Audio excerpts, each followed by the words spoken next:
एक जमाना हुआ करता था।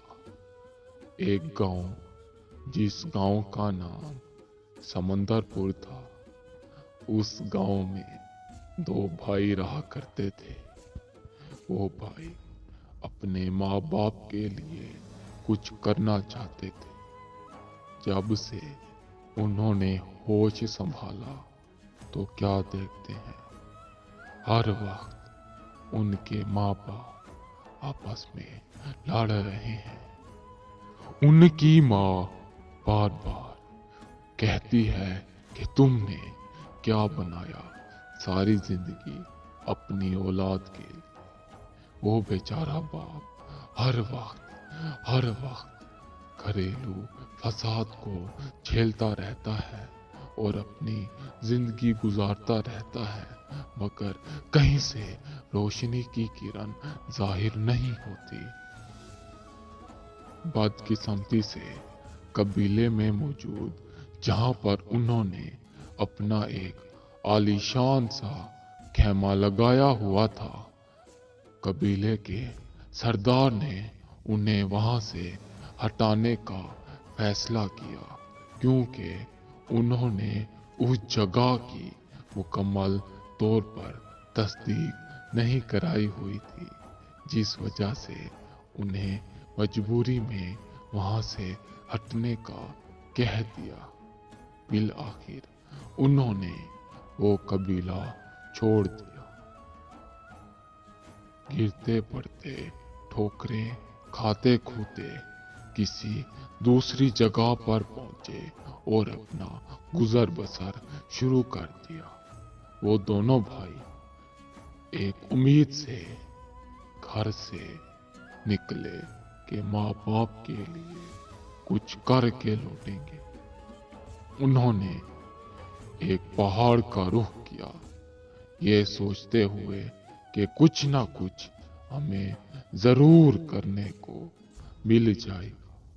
वो जैसे ही उस पहाड़ पर पहुंचे तो देखते हैं वहां पर एक बहुत बड़ा कबीला आबाद हो चुका है। उन्होंने सारा कबीला घूमा फिरा। फिर आखिर उन्हें इस बात का इल्म हुआ कि वो कबीला जो बहुत ही बड़ा और ताकतवर है, उस कबीले का सरदार मर्द नहीं बल्कि एक औरत है, और वो हर वक्त कोई ना कोई किताब पढ़ती रहती है। उसे किताबें पढ़ने का बहुत शौक है। दोनों भाई उस सरदार औरत के पास गए और उसे कहा कि हम कोई काम करना चाहते हैं, काम चाहे जैसा भी हो, हम जी जान लगाकर उसे करेंगे। हम अपनी जिंदगी के खराब हालातों को बदलना चाहते हैं। बिल आखिर उस सरदार औरत ने बहुत सोचने के बाद उन्हें एक काम सौंपा कि इस कबीले में लकड़ियों का एक छोटा सा कारखाना है जो मैं तुम्हारे हवाले करती हूँ। तुम लोगों ने लकड़ियों को काट कर ठीक तरह से उन्हें बाजार में पहुंचवाना है। दरख्तों को काट कर कबीले में लाकर उन्हें बेहतरीन तरीके से बनाकर बाजार की तरफ भेजना है। उन्होंने कामकाज करना शुरू कर दिया। धीरे धीरे उनके हालात उन्हें बदलते दिखाई दे रहे थे।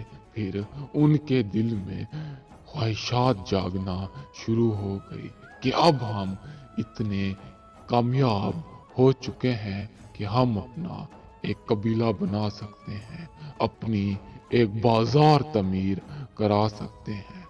मगर जिस रात उन्होंने ये सारे ख्वाब देखे, अगली सुबह उनके लिए नागवार गुजरी, क्योंकि उस कारखाने में ना जाने कैसे उनकी लापरवाही से आग लग चुकी थी। और वो सारा का सारा कारखाना जल के खाक हो चुका था। उन्हें अपना डर पड़ने लगा कि अब कबीले की सरदार औरत हमारे साथ क्या करेगी।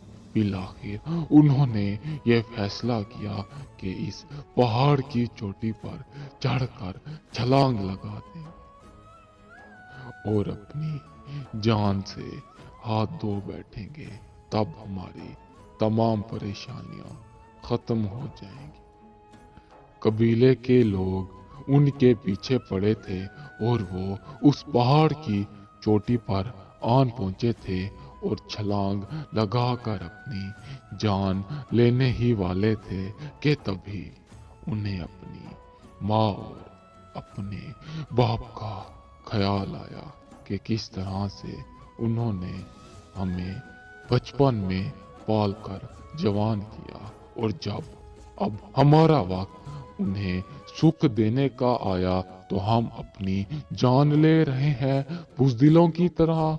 उन्होंने हिम्मत की, गैरत की, जाकर खुद को कबीले में सरदार के हवाले किया। सरदार ने उन्हें माफ कर दिया। उन्होंने हिम्मत ना हारी, उस कारखाने को फिर से बनाने की कोशिश की। कहते हैं कि मेहनत करने वाले की कभी हार नहीं होती। इसी तरह से उनकी जिंदगी में तमाम तरफ से घने बादलों का झुंड खत्म हुआ और रोशनी की एक लहर दिखाई दे गई।